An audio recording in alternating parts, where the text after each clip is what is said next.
The next person is Senator Booker. I want to thank the chairman who's been championing this issue, not just in the State Department, but throughout our society for a long time. I also think that I state the obvious when I say that all through the private sector, through companies that are run by people all across the political spectrum, they see diversity as a strength. We know that this, from Harvard Business School studies to big consulting firms like McKinsey, companies do better when they have diverse teams at the table. My mom, having been an HR officer for IBM, focusing on these issues way back in the 70s and the 80s, understands that their competitive edge was improved by making their workforce more reflect the population of the United States. And as someone who's traveled around the world now in the privileged office that I hold, I have to say it's always disappointing when I sit in a State Department team in a foreign country and see very little diversity, not because I just like to see diverse folks, but because I know diverse teams are better teams. And that's why I'm extraordinarily grateful for the mission that you both hold and the work that you both do. Again, having grown up at a kitchen table, listening to a mother that was trying to help serve the bottom line of IBM by making more diverse teams, I know how difficult it is on everything from pipeline issues to even retention issues, because often when you promote diverse candidates, because there is such a paucity of them, they have a lot of demands for other opportunities. So I just want to say thank you first and foremost. I know your dedication to your mission. I know the hill that you have to climb. I know, as the chairman put forth, we have a lot of really urgent work to do. And again, this is not just a radical agenda of some left-wing politician. This is an agenda that I see from the tech industry, from manufacturing, across the board in the United States of America. We know when we draw from the full talent of this country, we are so much better.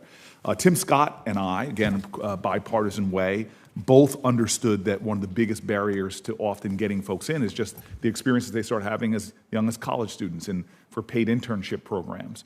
We put forth a bipartisan bill for paid internships. I was very happy to see, even though the bill has yet to pass, that there was $10 million put in the last budget in the State Department.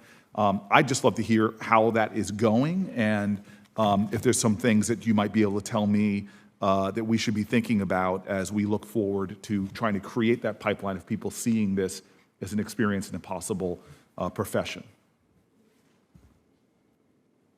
Thank you, Senator, for the question. I must take the question back for details to my colleagues in GTM, but I know that people are hard at work getting ready the program to start our paid internship program. One of the most important things is to have the money to continue it.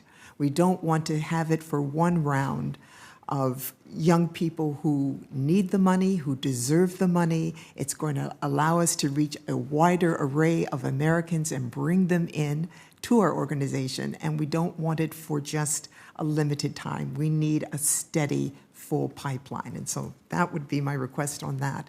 But additional information, I know we're planning for the fall, and people are hard at work. Yeah, no, it's extraordinary. I know when the CBC Congressional Black Caucus started offering paid internship programs here in the Capitol, it made such a big difference because so many students don't apply for internships because they're not paid.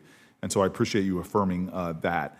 Can I also ask you, one of the things the GAO's 89 and 20 reports indicated is the State Department hasn't really been successful in identifying what are some of the barriers towards hiring when it comes to hiring and advancing women and minorities in the department. The recent 2022 report acknowledged significant improvement, but that there's still a lot of work to be done. But the recommendation from the Government Accountability Office is that the department create a plan to improve its barrier analysis process. So that's the challenge. And in your view, what's hindered the State Department with regard to identifying the barriers to hiring a diverse workforce in the first place? Thank you, Senator. Being diplomatic, I would say more resources and focus on actually doing it was necessary. It is one of the main tools that my office uses. So we have 4 barrier analyses underway as we speak. And so we are going to take a hard look because that's how we find out what we need to do. We've got to have that. So my office focused very much on barrier analysis. Well, listen, I will submit some other questions for the record. I just want to say you all are great patriots. If this country is going to compete on the playing field that is an international global playing field right now, we can't leave our best talent, some of our best talent on the sidelines and on the bench. So what you all are doing is making our country stronger and better in a more increasingly complex and challenging global world. And I am deeply, deeply grateful for your work, and I celebrate you both. And my office is here to help in any way we can. Thank you, Mr. Chairman. Thank you. Before I call on Senator Rubio, I was just struck. Our colleague made the declaration that equity is discrimination. So I thought that maybe I had, in my schooling, lost the concept of what equity was. So I looked up, according to Oxford Dictionary, equity is defined as the quality